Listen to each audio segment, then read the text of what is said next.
Halo semuanya, kembali lagi bersama saya Christina Ayu di channel YouTube Pecinta Akuntansi.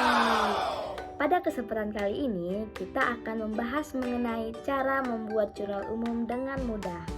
Nah, pembahasan ini sangat penting ya teman-teman, karena dengan adanya jurnal umum yang tepat dan benar, maka proses akuntansi berikutnya akan dilakukan dengan baik. Oke, simak penjelasannya ya teman-teman. Dalam pembahasan membuat jurnal umum ini, kita akan menggunakan data ilustrasi perusahaan dagang. Transaksi pertama yaitu terjadi pada tanggal 5 Januari 2018. Pak Jaya menginvestasikan uangnya sebesar 500 juta pada perusahaannya PT Jaya Abadi. Nah, dalam transaksi ini dapat kita ketahui bahwa Pak Jaya telah mengeluarkan uang cashnya sebesar 500 juta rupiah pada perusahaan Jaya Abadi. Nah, dengan begitu secara otomatis juga modal perusahaan PT Jaya Abadi akan bertambah. Analisisnya, di mana jika harta bertambah itu akan ditempatkan di debit dan jika modal bertambah akan ditempatkan di kredit. Jadi jurnal umumnya ialah pada tanggal 5 Januari 2018. Nah, untuk kolom bagian nomor bukti ini opsional ya teman-teman. Jika dalam transaksi tidak terdapat nomor bukti transaksinya, itu tidak perlu diisi. Tapi jika ada, maka perlu diisi sesuai dengan nomor bukti transaksinya. Oke, nama akunnya karena tadi kas bertambah, jadi nama akunnya ialah kas bertambah di debit sebesar 500 juta.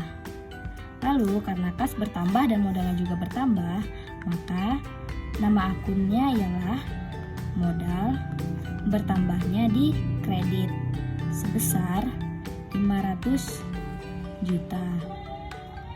Lalu pada transaksi kedua itu terjadi pada tanggal 11 Januari 2018, dibayar uang sejumlah 20 juta untuk sewa kantor selama 1 tahun. Nah, untuk transaksi kedua ini perusahaan mengeluarkan uang cash sejumlah 20 juta untuk membayar sewa kantor, yang dimana jika harta berkurang akan ditempatkan di kredit dan jika modal bertambah akan ditempatkan di debit. Maka jurnal umum yang ditulis ialah tanggalnya yaitu tanggal 11 Januari 2018. Lalu akunnya sewa dibayar di muka,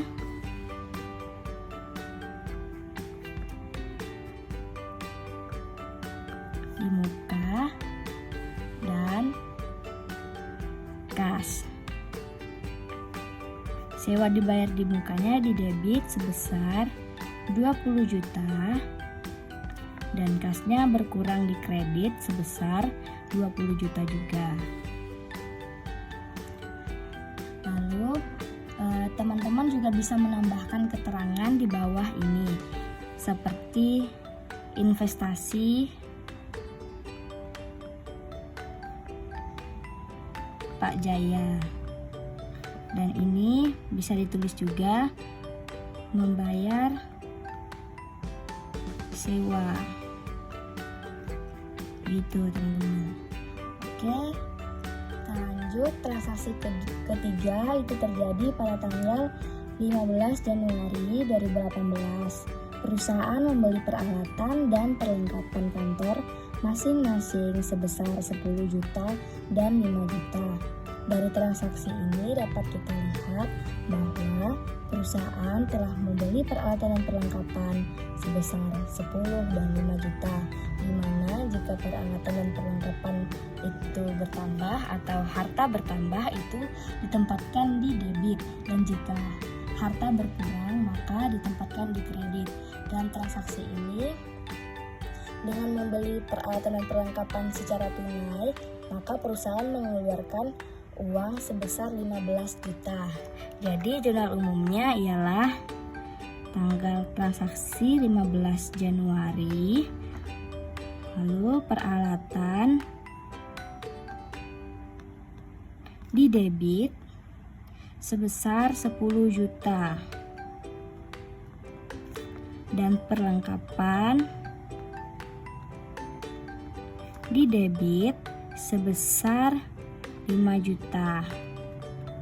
Lalu kasnya di kredit sebesar 15 juta. Ini keterangannya bisa kita tulis membeli peralatan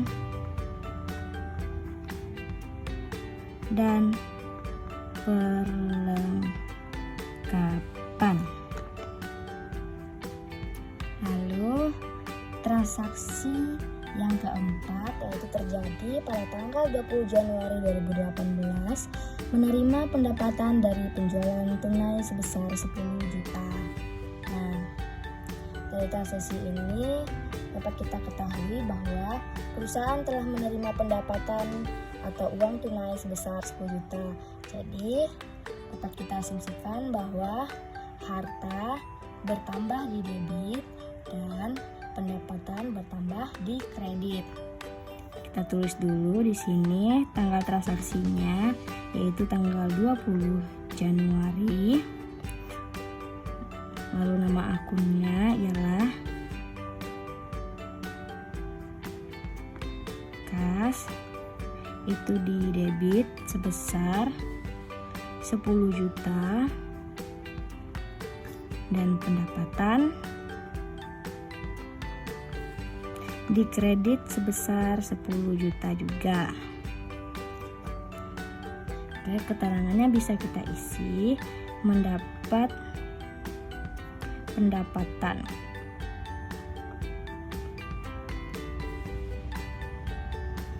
Lalu transaksi yang kelima yaitu terjadi pada tanggal 25 Januari 2018 yaitu perusahaan membayar gaji pegawai untuk bulan Januari sebesar 20 juta.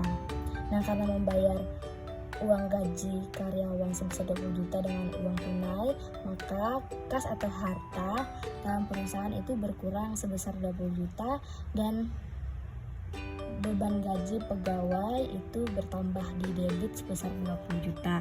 Jadi jurnal yang kita tulis ialah tanggal transaksi terjadi pada tanggal 25 Januari. Lalu nama akunnya ialah beban gaji. Itu di debit sebesar 20 juta. Dan karena telah membayar beban gaji secara tunai, maka harta atau kas perusahaan berkurang sebesar 20 juta. Oke, jurnal umum kita sudah selesai. Amazing! Sekian penjelasan materi mengenai pembuatan jurnal umum pada hari ini. Semoga dengan adanya penjelasan video ini dapat membantu teman-teman sekalian dalam memahami materi mengenai jurnal umum. Terima kasih, semoga bermanfaat.